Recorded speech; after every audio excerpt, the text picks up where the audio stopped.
मैं नहीं पहनता, आप साहब को पहना। नहीं आप सरकार आप हमारे साहब।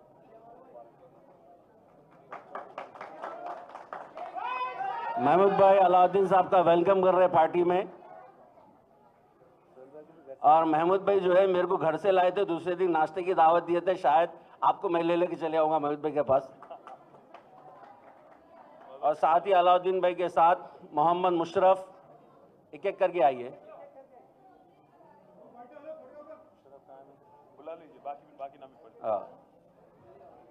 मुशर्रफ, मोहम्मद शफी, मोहम्मद इब्राहिम, रामू, राजू, राजू आ जाइए, नाम आगे पीछे परवाह नहीं। शाहनवाज,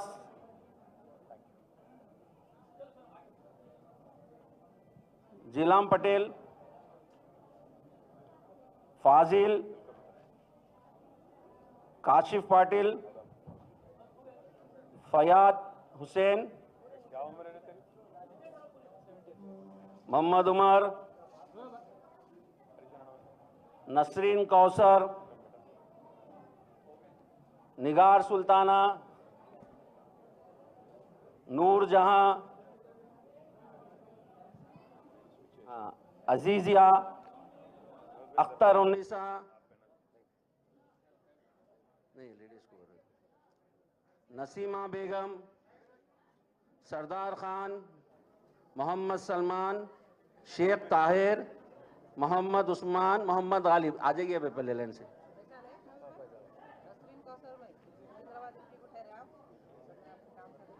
ज़्यादा शुक्रिया। वेलकम आप सही जगह आ गए आप, इंशाल्लाह बहुत खिदमत होंगे। आइए निगार सुल्ताना, इधर से आके।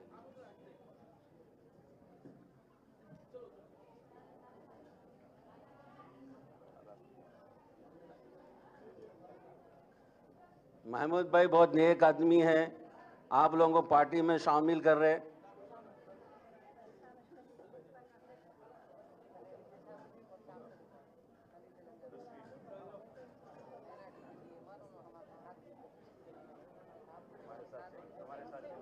उतारिए, हाथ पकड़ के उतारो नवाज भाई।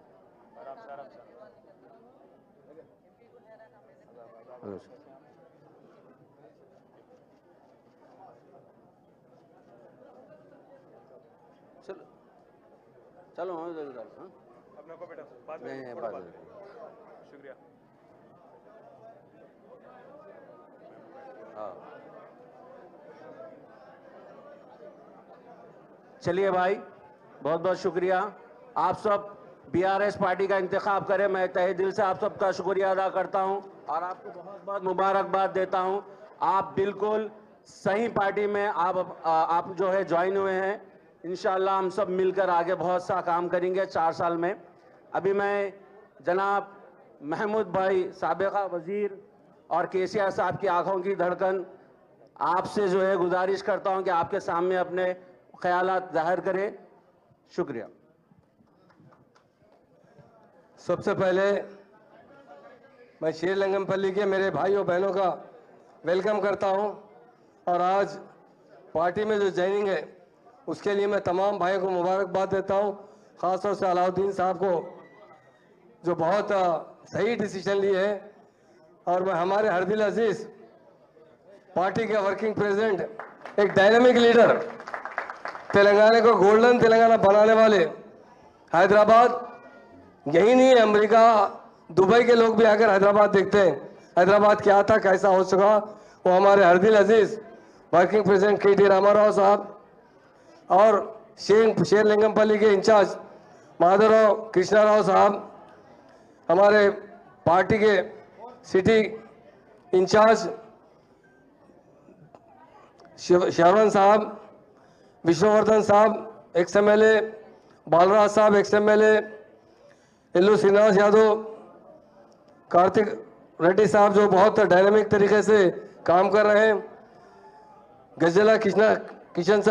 गजेला साहब जो बहुत सीनियर लीडर है, और डाइस पर बैठे हुए मेरे तमाम भाई और बहनों, मैं एक दो बात बता दूंगा, चूंकि सब लोग केटीआर साहब को सुनना चाहते हैं। केटीआर साहब ये हमारे स्टेट के लीडर नहीं है, लोग नेशनल लीडर से भी ज्यादा रिस्पेक्ट करते हैं। उन्होंने जिस तरह काम किया है, जिस तरह तेलंगाना में अमल लाया है, जिस तरह हमारे महान और महात्मा लीडर केसीआर साहब ने 14 साल जद्दोजहद कर कर ये तेलंगाना हासिल किया है।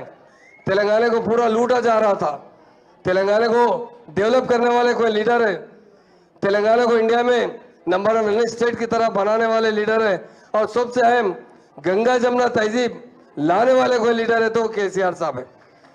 1948 से लेकर 2014 से पहले तक सारे तेलंगाना में फिसादात हुआ करते थे। अभी सोहेल साहब ने जिक्र किया, कांग्रेस इख्तियार पे आने के बाद क्या करती है, मुसलमानों को फिसादात में उलझा देती है, मुसलमानों को बर्बाद करती है।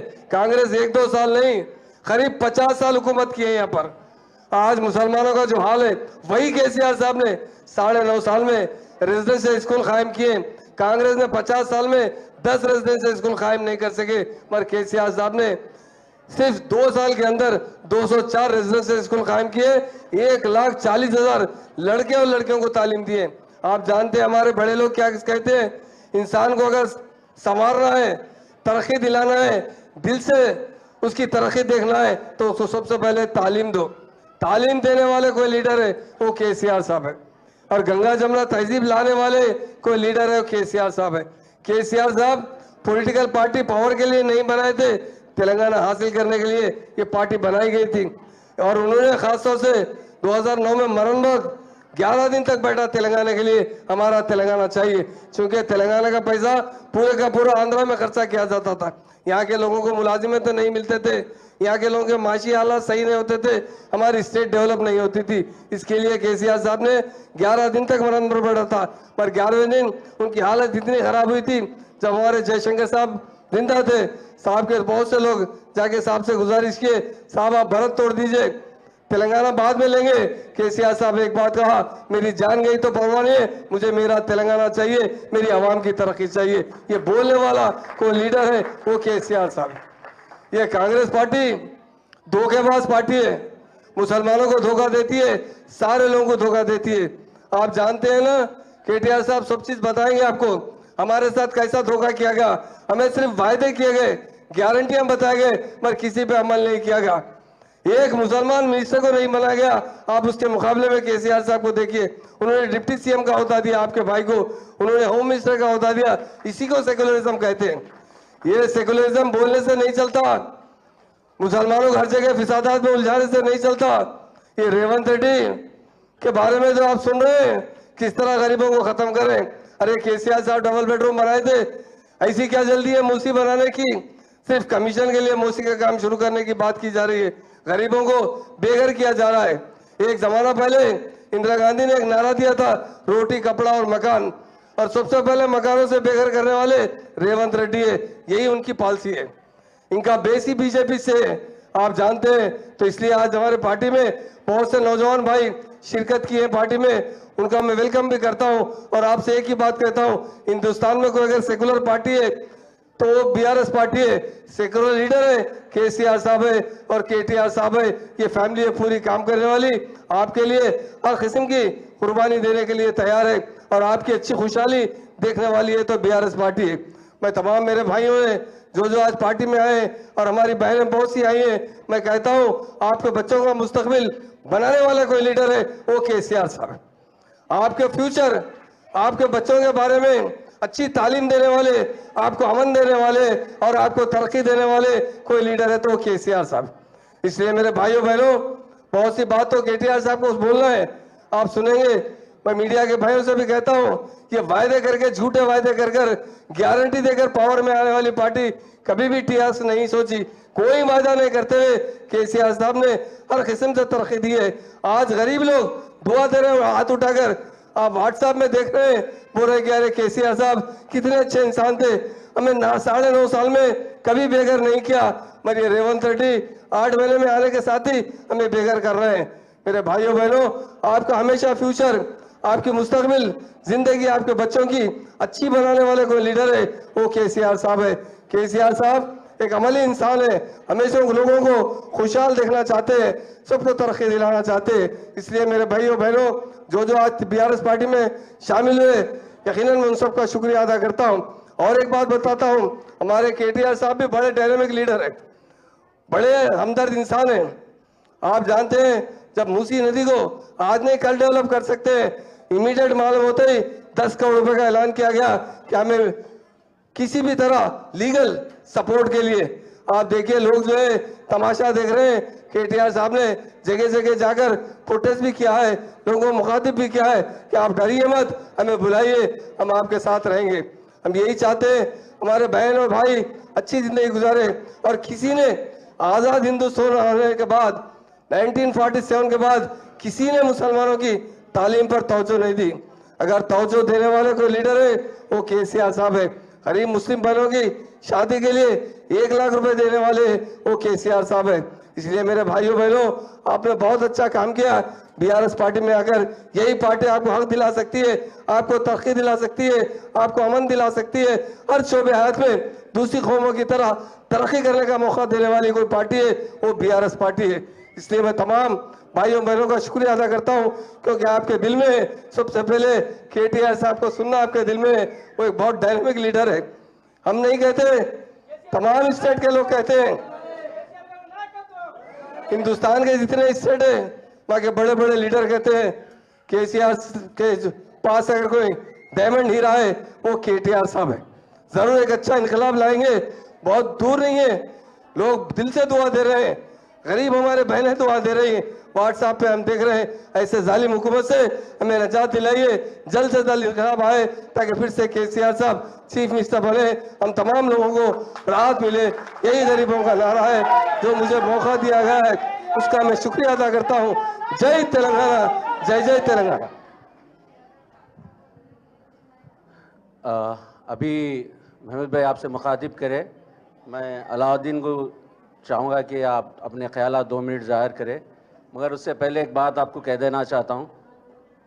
बहुत से लोग ये कह रहे हैं कि इतनी सब होने के बाद केसीआर साहब खामोश बैठे हुए हैं और अपोजिशन इसको बहुत उठा के बात कर रहा है जहाँ बोले वहाँ। मैं आप सबको एक बात बता देना चाह रहा हूँ, एक छोटा सा अशार है, उसके ज़रिए आप समझ जाएंगे। झरने ने कहा समंदर से, झरना मालूम है ना आपको, जो पहाड़ से ऊपर से गिरता, गिरने में खूबसूरत गिरता, आवाज़ के साथ गिरता। तो झरने ने कहा, झरना बोले तो समझ जाना मैं टिल्लू की तरफ इशारा कर रहा हूँ। झरने ने कहा समंदर से ये उड़ उड़ के, झरने ने कहा समंदर से ये उड़ उड़ के बता तुझ में मुस्सा जोश कहाँ। तो समंदर से एक आवाज आई, समंदर केसीआर साहब को बोल रहा हूं, समंदर से एक आवाज आई जिसमें जितना जर वो उतना खामोश। याद रख झरने, जब हम अपनी पे आते हैं तो एक सुनामी में तेरे जैसे 100 झरनों को उठा ले चले आते हैं। तो केसीआर साहब खामोश नहीं है, तेलंगाना की हर मूवमेंट पे उनकी नजर बराबर रखी हुई है, बराबर हिदायत मिल रही है केटीआर साहब को। और आप ये मत समझना जब केसीआर साहब बाहर आएंगे, मैं समझता हूं तेलंगाना की जमीन कम पड़ेगी रेवंत रेड्डी को भागने के लिए। अभी अलाउद्दीन साहब आपके सामने 2 अल्फाज, उसके बाद जो है केटीआर साहब आपसे मुखातिब करेंगे। जय तेलंगाना, जय तेलंगाना।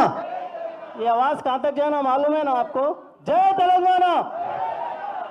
मुद्दा लाख बुरा चाहे तो क्या होता है, मुद्दा लाख बुरा चाहे तो क्या होता है, वही होता है जो मंजूर खुदा होता है। भाइयों बहनों बुजुर्गों और दोस्तों, आप अभी जो सिचुएशन में जो आप गुजर रहे हैं, पिछले 10 साल में हमारे केसीआर साहब जो काम किए हैं, दलित बंधु जो 10 लाख रुपए हर एक दलित के लिए मुहैया किए हैं। आप जानते हैं यहाँ पे इतने लोग हैं अपनी मर्जी से जो आए हैं। मैं पूछता हूँ किसी को 10 लाख रुपए आए हैं केसीआर जाने के बाद? नहीं आए। उसी तरीके से बीसी बंधु, कंटी वेलगू, ऐसे इतने इतने अच्छे जो स्कीम्स निकाले हैं केसीआर साहब, मैं बयान नहीं कर सकता। हमें चाहिए कि ये जो स्कीम्स जब केसीआर साहब की गवर्नमेंट जाने के बाद ये लोगों को पता चल रहा है कि हम कितना बड़ा गलती कर रहे हैं। हम ये कांग्रेस को लाके जो गलती करें, अभी अगर खुदा न खास्ता अगर इलेक्शन आता है तो एक सीट भी है ना कांग्रेस को नहीं आएंगी। मैं ये बात सच कह रहा हूं, नहीं आप एक मर्तबा थालियों के जरिए बताइए, मैं सच कह रहा हूं ना। भाइयों, पहले हमारे को पानी की कितनी किल्लत होती थी, चाहे वो बारिश में हों दो, चाहे वो दुबकाले में हों दो, मगर जब तक केसीआर साहब मिशन भगीरथ का पानी लाए, हमें कभी है ना पानी लाने के लिए बोर के पास या टैंकर कहीं जाने की जरूरत नहीं पड़ी। तो मैं थोड़ा वक्त लेते हुए, क्योंकि केटीआर साहब का मैं शुक्रिया अदा करता हूं, तो वो हमारे को एक मौका दिए आप सबके सामने हमें मेरे ख्यालात जो है आपके सामने रखने के लिए। मैं तहे दिल से केटीआर साहब को एक ही जबान देता हूं, जब तक मैं रहूंगा इंशाअल्लाह केटीआर साहब के साथ और टीआरएस पार्टी में यही काम करूंगा। जय तेलंगाना, जय तेलंगाना। शुक्रिया अलाउद्दीन, आपके काम से हम तो वाकिफ़ है। इंशाल्लाह खुल के काम करिए, केटीआर साहब आपके साथ है और आपकी किस्मत अच्छी है, आपका एमएलए भाग गया तो आप अब खुल के काम कर सकते। तो अभी आप सब जो है केटीआर साहब को सुनना चाह रहे, मैं आपको बता दूं, ये वो शख्स है जो बहन का रिश्ता भी निभाता है, बेटे का रिश्ता भी निभाता है और आप सब से हम सब का रिश्ता भी बहुत अच्छे से निभाते हैं। तो आप सबको, हम सबको बहुत अच्छी किस्मत है कि हमारे तेलंगाना को एक ऐसा लीडर भी है जो हमारी तकलीफ में हमारे साथ रहता है। तो मैं आप सबसे गुजारिश करता हूं कि केटीआर साहब आपसे मुखातिब करें। అందరికీ నమస్కారం। ముందుగా మా ఆడబిడ్డలందరికీ బతుకమ్మ दसरा शुभाकांक्षలు తెలియజేస్తూ आज पार्टी में शामिल होने वाले हमारे भाई अलाउद्दीन पटेल और उनके साथ जितने भी लीडर हमारे बहन और भाई आज पार्टी में शामिल हो रहे हैं, आप सबका मैं इस्तकबाल करता हूं, आप सबका मैं वेलकम करता हूं। गौरवनीयुलु पेद्दलु మన రాష్ట్ర హోంశాఖ మాజీ మంత్రివర్యులు మొహమ్మద్ మహమూద్ అలీ గారు, గౌరవనీయులు కుకట్పల్లి ఎమ్మెల్యే కృష్ణారావు గారు, గౌరవనీయులు మాజీ ఎమ్మెల్యే పెద్దలు మాజీ మంత్రివర్యులు అన్న డాక్టర్ రాజయ్య గారు, గౌరవనీయులు మరొక మాజీ శాసనసభ్యులు పెద్దలు అచ్చంపేట మాజీ శాసనసభ్యులు కువల బాలరాజ్ గారు, వికారాబాద్ మాజీ శాసనసభ్యులు సోదరులు ఆనంద్ గారు, డాక్టర్ శ్రవణ్ గారు, గౌరవ ఖైరతాబాద్ మాజీ శాసనసభ్యులు సోదరుడు విష్ణువర్ధన్ రెడ్డి గారు, తమ్ముడు కార్తిక్ గారు, సోదరులు నగేష్ గారు, ఇంకా వేదిక పైన ఉన్న మా తమ్ముడు గెల్లు శ్రీనివాస్ గారు, గౌరవనీయులైన కార్పొరేటర్లు, మాజీ కార్పొరేటర్లు, శేర్లింగంపల్లి నియోజకవర్గం నుంచి విచ్చేసిన ఆడబిడ్డలకు, అన్నాదమ్ములకు పేరు పేరున ఇవాళ अलाउद्दीन गाరు వెంబడ విచ్చేసిన మీ అందరికీ आप सभी को मैं फिर एक बार वेलकम करता हूं। ఈ పండుగ సమయంలో నిజానికి కేసీఆర్ గారు ముఖ్యమంత్రిగా ఉంటే ఈ పాటికి ఆడబిడ్డలందరికీ బతుకమ్మకు చీరలు వచ్చేది, ఈ పాటికి రైతులందరి ఖాతాల్లో బ్రహ్మాండంగా టింగు టింగు అనుకుంటే పైసలు పడుతుండే। కానీ ఇప్పుడు బతుకమ్మ లెక్క లేదు, దసరా లెక్క లేదు। ఇప్పుడే మా కృష్ణారావు గారు చెప్తున్నారు, ఆఖరికి ఆడబిడ్డలు బతుకమ్మ ఆడుకుంటామంటే కూడా డీజేలు కూడా బంద్ పెట్టిరట। ఆఖరికి ఒక గంట 2 గంటలు మంచిగా హ్యాపీగా ఆడుకుంటామంటే డీజేలు కూడా బంద్ పెట్టి పండుగ లేకుండా ఇవాళ రాష్ట్రంలో ఒక భయానకమైన వాతావరణం। నిన్న వరంగల్లో ఒక వార్త చూసిన నేను, వరంగల్లో అక్కడ ఎంఆర్ఓ గారు బతుకమ్మ ఘాట్ సందర్శించేందుకు, బతుకమ్మ ఎక్కడైతే ఆడతారో ఆ ప్రాంతంలో ఏర్పాట్లు ఉన్నాయా లేవా అని చూసేందుకు పోయినట। ఎంఆర్ఓ వచ్చే వరకు ప్రజలు ఏమనుకున్నారు ఎరికేనా, వీడు ఇల్లు కొట్టేందుకు వచ్చిండు, హైడ్రానో బీడ్రానో తెచ్చిండని చెప్పి ఆయనతో ఎంఆర్ఓ అనుకొని పొట్టు కొట్టిరాడు। ఇలా ఇట్లా అయిపోయిందంటే రేవంత్ రెడ్డి వచ్చినాక గిట్లా అయిపోయింది కథ। मैं क्या बोल रहा था अभी आपको, मूसी के नाम पे मुसीबत ला दिए गरीबों के घर पे। हम लोग अत्तापुर में, हैदर शाह कोट में, हैदरगुड़ा में, हर जगह जो मूसी के इतराफ जितना भी 40-50 साल से वहां बसे हुए जितने हमारे भाई है बहन है, वो लोग पूरे यहाँ चल के आए थे। इससे पहले चंद दिन पहले यहाँ पे आए थे। गरीब है, लाचार है, वो आके हमसे कह रहे हैं भाई हम तो देख रहे थे, सुन रहे थे कि उत्तर प्रदेश में कोई वहां के चीफ मिनिस्टर बुलडोजर चला रहे, कहते हम लोग देख रहे थे इतने साल, बट पहली बार आज तेलंगाना में हमारे घर भी बुलडोजर आ रहा। केसीआर साहब कहां हैं आप, आके हमको बचा लो बोल के आज तेलंगाना के गरीब आज पुकार रहे हैं। तेलंगाना के हर कोई इंसान जो आज कांग्रेस पार्टी की जो कैंपेन थी, एक हथेली में जन्नत दिखा के, रंगीन ख्वाब दिखा के, हर किसी को ये देता हूं, वो देता हूं, ये भी दे देता हूं बोल के आपको 1 साल पहले एक हसीन ख्वाब दिखा के जो वोट हड़प लिए, आज हर कोई नाराज है कांग्रेस पार्टी के साथ। आप 1 मिनट के लिए सोचिए, किसान भाइयों के साथ वादा किया गया था रेवंत रेड्डी की तरफ से और राहुल गांधी की तरफ से। राहुल गांधी चल के आए, आके वारंगल आए, वारंगल में क्या वादा करे, 9 दिसंबर जिस दिन सोनिया जी की जन्मदिन है उसी दिन दस्तखत करेंगे और किसानों का 2 लाख तक का कर्जा माफ कर देंगे। दिसंबर तो चला गया, 9 दिसंबर, अब फिर एक बार आ रहा दिसंबर 9 तारीख, और 2 महीने में फिर आ जाता। आज तक किसानों का कर्ज माफी नहीं किया। वादा यह भी किया गया था बच्चों के साथ, नौजवान बच्चों के साथ, हमारे जो पढ़े लिखे बच्चे उनको कहा गया आप केसीआर को नौकरी से हटा दो, आपको नौकरी मिलती बोले। पहले ही साल, एक ही साल में स्वयं राहुल गांधी बोले, कोई और नहीं, अशोकनगर आए, अशोकनगर में चाय पीते बन खाते हुए बोले राहुल गांधी, 1 साल में, पहली साल में 2 लाख नौजवानों को मैं दिलाता हूं, मेरी गारंटी है बोले। अब फिर 1 साल होने को आ रहा, 2 लाख नहीं, बस दो आदमियों को नौकरी मिले। एक नौकरी मिला रेवंत रेड्डी को, दूसरा नौकरी मिला राहुल गांधी को।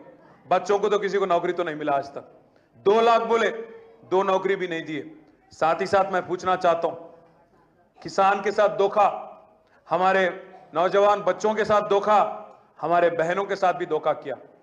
हमारे बहनों को बोला गया, खवातीनों को क्या बोले रेवंत रेड्डी, ఇందిరమ్మ పేరు చెప్తున్నా, మీ అందరికి మహాలక్ష్మి పథకం తీసుకొస్తా, నెలకు 2500 2,500 मैं आपके अकाउंट में डाल देता हूं। 1,67 మంది ఆడపిల్లలు, एक नहीं 2 नहीं, 18 साल के ऊपर जितने हमारे बहन हैं 1,60,00,000 से ज्यादा है। आप सबके साथ वादा किया गया कि हर महीना आपको 2,500 रुपया महालक्ष्मी करके अकाउंट खोला जाएगा और हर किसी को 2,500 देंगे। मिला किसी को 2,500 यहां पे? मिला क्या? थोड़ा कस के बोलिए, फिर अगर नहीं मिला तो कस के बोलो, मिला कि नहीं मिला? ఒక్కలకు కూడా రాలే। 1,67,00,000 మంది ఆడపిల్లలకు మాట ఇచ్చిండు, ఒక్కలకు కూడా పైసలు వేయలే। ముసలోళ్ళకు మాట ఇచ్చిండు, ఏమన్నాడు, కేసీఆర్ 2,000 ఇస్తుండు, నేను 4,000 ఇస్తా అన్నాడు। కేసీఆర్ ముసలోనికి ఇస్తుండు, లేకపోతే ముసలవ్వకి ఇస్తున్నాడు, నేను ఇద్దరికి ఇస్తా అన్నాడు। ఇంట్లో ఇద్దరుంటే ఇద్దరికి ఇస్తా అన్నాడు। మీ కొడుకో బిడ్డనో ప్రభుత్వ ఉద్యోగంలో ఉంటే అయినా సరే నేను ఇస్తా అన్నాడు। మరి ఒక్కలకన్నా వచ్చిందా 4,000? ఉన్న 2,000 ఎగ్గొట్టుడే తప్ప 4,000 ఇచ్చే ముఖం అయితే కాదు। ఉన్న రైతు బంధే ఇస్తలేడు, రుణమాఫీ ఎక్కడిది, రైతు బంధు పెంచుడు ఎక్కడిది, అది కూడా దిక్కులేదు। ఇంకెన్ని కథలు చెప్పిండు, చాలా చాలా పెద్ద పెద్ద మాటలు, 1-2 కాదు, 1 కాదు 2 కాదు, 420 వాగ్దానాలు చేసిండు రేవంత్ రెడ్డి। ఇలా గట్టిగా అడుగుతుంటే ఏమయ్యా రేవంత్ రెడ్డి గారు, 100 రోజులు అంటివి, 6 గ్యారెంటీలు అంటివి, మిగతా ఇంకో 414 హామీలు ఇస్తేవి, మొత్తం 420 మాటలు, 420 హామీలు ఏమైనాయి అంటే దాని మీద మాత్రం సమాధానం చెప్తలేడు। మీకు తులం బంగారం ఇస్తా అన్నాడు, కేసీఆర్ 1,00,000 రూపాయలు ఇస్తుండు షాదీ ముబారక్ కళ్యాణ లక్ష్మి కింద, దాని మీదికెళ్ళి తులం బంగారం ఇస్తా అన్నాడు। ఇచ్చిండు ఆ తులం బంగారం? తులం ఇనుము కూడా ఇయ్యడు వాడు। మళ్ళీ చెప్తున్నా మీకు ఇప్పుడే, తులం ఇనుము కూడా ఇయ్యడు లంగా। నేను అందుకే చెప్తున్నా మీకు, ఒక్కటంటే ఒక్క హామీకేమో పైసలు లేవాడ। తులం బంగారమే మే రేవంత్ రెడ్డి బంగారం దుకాణాలు లేవా అంటే దానికి సమాధానం చెప్పాడు। ముసలోళ్ళకి 4,000 పెన్షన్లు ఇస్తా అన్నావు, ఏమైంది రేవంత్ రెడ్డి అంటే సమాధానం చెప్పాడు। రుణమాఫీ ఏమైందంటే సమాధానం చెప్పాడు। ఆడపిల్లలకు 2500 అన్నావు, ఎప్పటి నుంచి చాలు చేస్తావంటే సమాధానం చెప్పాడు. ఆటో డ్రైవర్లకు నెలకు 1000 రూపాయలు ఇస్తా అన్నాడు. మరి అదేమంటే దానికి సమాధానం చెప్పాడు. వీటికి వేటికి పైసలు లేవట. ఇవన్నీ చేసేందుకేమో పైసలు లేవు. 100 రోజులలో చేస్తానని చెప్పిన ఒక్కదానికి కూడా పైసలు లేవట. కానీ ఒక్కదానికి మాత్రం పైసలు ఉన్నాయట. దేనికి ఎరికేనా? మూసీకి మాత్రం 1,50,000 కోట్లు ఖర్చు పెడతారట. ఎందుకు ఎరికేనా? మూసీకి ఒకటే ఒక కారణం. ఇప్పుడు మీకు నెలకు 2,500 ఇస్తే మీరు కమిషన్ ఇస్తారా రేవంత్ రెడ్డికి? ఇయ్యరు. రైతు బంధు ఇస్తే రైతులు కమిషన్ ఇస్తారా? ఇయ్యరు. తులం బంగారం ఇస్తే కమిషన్ ఇస్తారా? ఇయ్యరు. మరి ఏం చేయాలి రేవంత్ రెడ్డి? మూసీ పేరు మీద 1,50,000 కోట్లల్లా 1,00,000 కోట్లు దొబ్బాలే. అందులో సగం రాహుల్ గాంధీకి వాళ్ళ బావకు, సగం రేవంత్ రెడ్డికి వంచుకోవాలి. ప్రజల సొమ్ము మంచిగా మింగాలి. ఇది వాళ్ళ స్కెచ్. మీరు దయచేసి నేను మిమ్మల్ని కోరేది ఏంటంటే, మనము ఏ పేదలైతే కాంగ్రెస్ పార్టీ చేతులు మోసపోయినరో, ఏ రైతులైతే మోసపోయినరో, ఏ ఆడపిల్లలైతే మోసపోయినరో, ఇవాళ ఏ వృద్ధులనైతే రేవంత్ రెడ్డి మోసం చేసిండో, మనం నిలదీసేదాకా, మనం మరలబడేదాకా, మనం కొట్లాడేదాకా, ఎప్పటి నుంచి ఇస్తావు పైసలు అని గట్టిగా గల్లాబట్టి అడిగేదాకా కాంగ్రెస్ పార్టీ మోసం కొనసాగుతూనే ఉంటుంది. నిన్నగాక మొన్న రేవంత్ రెడ్డి అంటుండే, నేను పేపర్లో చూసిన, రైతులట ఏమైనా చెప్పుకునేది ఉంటే పోయి కలెక్టర్కి చెప్పుకోవన్నట. ఓట్లు కలెక్టర్లకు వేసినాము మనం. ఓట్లు ఎవరికి వేసినాం? కాంగ్రెస్ పార్టీ, కాంగ్రెస్ ఎమ్మెల్యేలు ఇల్లు తిరిగి అడుక్కోలే ఓట్లు. అయ్యా అమ్మ నాకోటే అని అడుక్కోలే. మరి అలా ఎవరికైతే ఓట్లు వేసినావో, ఎవడైతే ఈ దొంగ మాటలు చెప్పి, అఫిడవిట్లు అని చెప్పి, ఎవడైతే గ్యారంటీలు అని చెప్పి సంతకాలు పెట్టి డ్రామా చేసి ఓట్లు వేయించుకున్నాడో వాడిని అడగొద్దట. కానీ అధికారుల కాడ పోయి అడుక్కో అన్నట. ఏం కర్మ ప్రజలకు నాకు అర్థం కాదు. ఖచ్చితంగా బరాబర్ కాంగ్రెస్ ఎమ్మెల్యేలను మీ ఇంటికొచ్చి ఓటు అడిగిన కాంగ్రెస్ నాయకుడు, కార్పొరేటర్ కావచ్చు, లేకపోతే కౌన్సిలర్ కావచ్చు, లేకపోతే గల్లీ లీడర్ కావచ్చు, ఎవరైతే మీ ఇంటికి వచ్చి అబద్ధం చెప్పిండో, ఎవరైతే 100 రోజులు 6 గ్యారంటీలు అని నరికిండో వాడిని పట్టుకోవాలి. అధికారులతో మనకేం పని? అధికారులది ఏముంది? వాళ్ళు గవర్నమెంట్ పైసలు ఇస్తే మీ ఖాతాలు వేస్తారు. అసలు ఇవ్వకపోతే వీడేం చేస్తాడు మధ్యలో? అందుకే బరాబర్ ఖచ్చితంగా పట్టుకోవాల్సింది కాంగ్రెస్ ఎమ్మెల్యేలను, కాంగ్రెస్ ఎంపీలను, కాంగ్రెస్ కౌన్సిలర్లను, కాంగ్రెస్ కార్పొరేటర్లను, కాంగ్రెస్ గల్లీ లీడర్లను పట్టుకొని, ఏమాయ కొడుక మరి ఓట్లప్పుడు బాగా తిరిగితివి, ఇప్పుడు పత లేకుండా పోయినావు, యాడున్నావు నువ్వు, నీ రేవంత్ రెడ్డి, మీ రాహుల్ గాంధీ ఎక్కడున్నారు? గ్యారంటీలు అన్నారు, మరి గారడి మాటలు మాట్లాడినరు, ఏం సంగతి అని అడగాలి. నిన్న మీరు చూసిండ్రు, హర్యానాలో బుద్ధి చెప్పిండ్రు కాంగ్రెస్ పార్టీకి. కర్ణాటకలకు ఇట్లే మోసం చేసిండ్రు, 5 గ్యారంటీలు అన్నారు, అక్కడ ఎలక్షన్లో బయట పడ్డాక పైసలు లేవు, ఏం చేయాలన్నారు.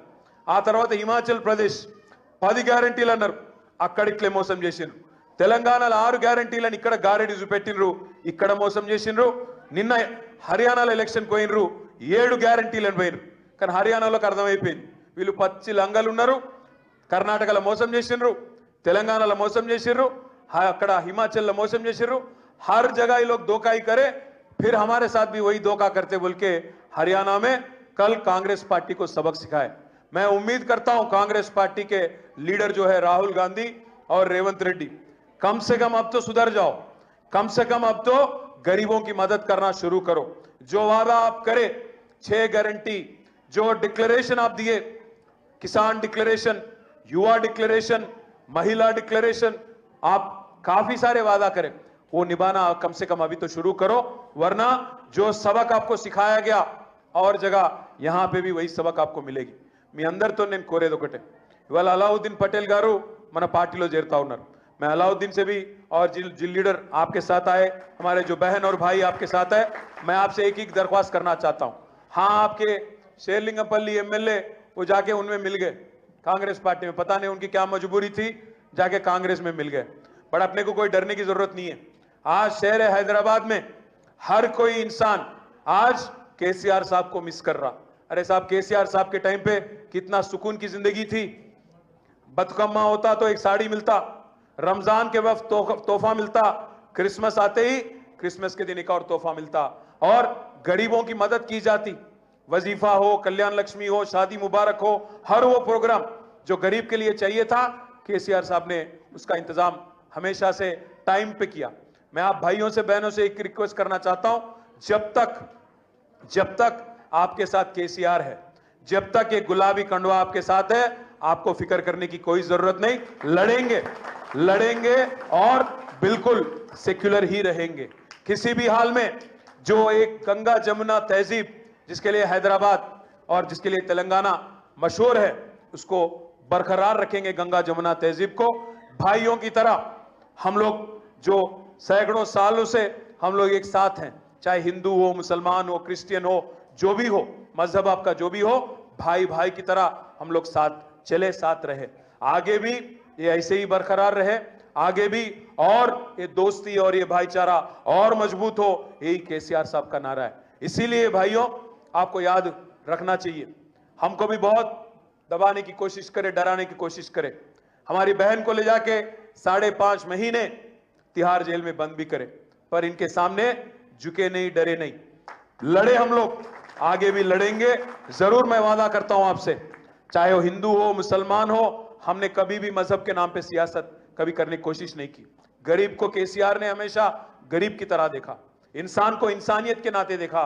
आगे भी यही रवैया होगा हमारी, और आगे भी गरीबों के लिए और लाचारों के लिए, जैसे मूसे के इतराफ में हमारे जो भाई है, आपके लिए हो या बाकी गरीब है जो आज कांग्रेस पार्टी के जाल में फंस के आज बहुत बुरा फील कर रहे हैं, उनके लिए भी हमारी लड़ाई जारी रहेगी। उम्मीद करता हूं हमारे अलाउद्दीन और आप जो आज पार्टी में शामिल ले रहे हो, लीडर हैं, सारे लीडर आप भी गरीबों के लिए और लाचारों के लिए आप भी आवाज उठाएंगे, और हमारे सोहेल भाई, महमूद अली साहब, कृष्णा राव साहब और बाकी लीडर आपका हमेशा हमेशा आपका साथ देंगे। और मैं सोहेल भाई से भी कहना चाहता हूं, 30 तारीख जो प्रोग्राम आप करना चाह रहे हैं, जरूर आप महमूद भाई से एक बार डिस्कस कर लीजिए और पूरा इंतजाम मैं कर दूंगा। आप अच्छा सा अच्छा प्रोग्राम आप ऑर्गेनाइज कर लीजिएगा। मैं फिर एक बार हमारे अलाउद्दीन को और आप सभी को मैं फिर एक बार इस्तेकबाल करता हूं। जय तेलंगाना। तो एक आपको कमाट एक मिनट आज जरा हट जा भाई। ఒక్క మాట, ముఖ్యమంత్రి సొంత నియోజకవర్గం కొడంగల్లో అక్కడ రైతులు, అక్కడ మహిళలు, అక్కడ కొంతమంది పేదవాళ్ళు మా భూములు ఈ ప్రభుత్వం గుంజుకుంటున్నది, మా భూములు ప్రభుత్వం గుంజుకుంటున్న దానికి నిరసనగా మరి మీకు మా కండగా నిలబడాలంటే మన మాజీ ఎమ్మెల్యే పట్నం నరేందర్ రెడ్డి గారు అక్కడ ఇవాళ ఒక పాదయాత్ర మొదలుపెట్టిండు। ఆ పాదయాత్రలో ఈరోజు రేవంత్ రెడ్డి సూచన మేరకు చాలా దుర్మార్గంగా, అరాచకంగా ఇవాళ పట్నం నరేందర్ రెడ్డి గారిని ఆయన పాదయాత్ర భగ్నం చేసి ఆ రైతుల మీద లాఠీ చార్జ్ చేసి ఆయనను అరెస్ట్ చేసి ఎక్కడో మన కర్నూలు బార్డర్ దాకా తీసుకొని పోయి అక్కడ పోలీస్ స్టేషన్లో పెట్టినారని తెలుస్తా ఉన్నది। నేను రేవంత్ రెడ్డికి ఒకటే చెప్తా ఉన్నా, పెద్దలు చెప్తారు ముందు ఇల్లు చక్కదిద్దుకోవాలి, నీ కొడంగల్ కాన్స్టిట్యున్సీలనే ప్రజలను ఒప్పించే శాతగానోడివి నువ్వు ఇవాళ రాష్ట్రం మొత్తం నడుపుతానంటే రాష్ట్ర ప్రజలు ఎట్లా నమ్ముతారని నేను అడుగుతా ఉన్నా। రేవంత్ రెడ్డి నీకు చిత్తశుద్ధి ఉంటే నువ్వు స్థానిక ఎమ్మెల్యే, అక్కడ రైతుల భూములు తీసుకునే మాట నిజంగా రైతుల ప్రయోజనాల కోసం అయితే, కొడంగల్ నియోజకవర్గ ప్రజల ప్రయోజనాల కోసం అయితే పోయి అక్కడ కూర్చొని వాళ్ళకు కావాల్సిన విధంగా ఒప్పించి మెప్పించి వాళ్ళకున్న భయాలు, వాళ్ళకున్న అనుమానాలు నివృత్తి చేసి వాళ్ళ మనసు గెలుచుకోవాలి। కానీ ఈ రకంగా పోలీసులను అడ్డం పెట్టుకొని పోలీసు రాజ్యం నడిపి మీరు ఎన్ని రోజులు ఈ రకంగా రాజకాన్ని కొనసాగించలేరనే మాటను నేను తెలియజేస్తూ, పట్నం నరేందర్ రెడ్డి గారిని ఆయనతో పాటు అరెస్ట్ చేసిన మా బీఆర్ఎస్ పార్టీ కార్యకర్తల్ని, రైతుల్ని వెంటనే బేషరతుగా విడుదల చేయాలి। ప్రజాభిప్రాయ సేకరణ జరిగిన తర్వాతనే ఇవాళ కాలుష్యకారక పరిశ్రమ ఏది పెట్టినా ప్రజాభిప్రాయానికి అనుగుణంగానే మరి పోవాలని చెప్పి కూడా నేను ఈ ప్రభుత్వాన్ని డిమాండ్ చేస్తూ, నరేందర్ రెడ్డి గారిని బేషరతుగా వెంటనే విడుదల చేయాలని చెప్పి కూడా మళ్ళొకసారి డిమాండ్ చేస్తూ, జై తెలంగాణ।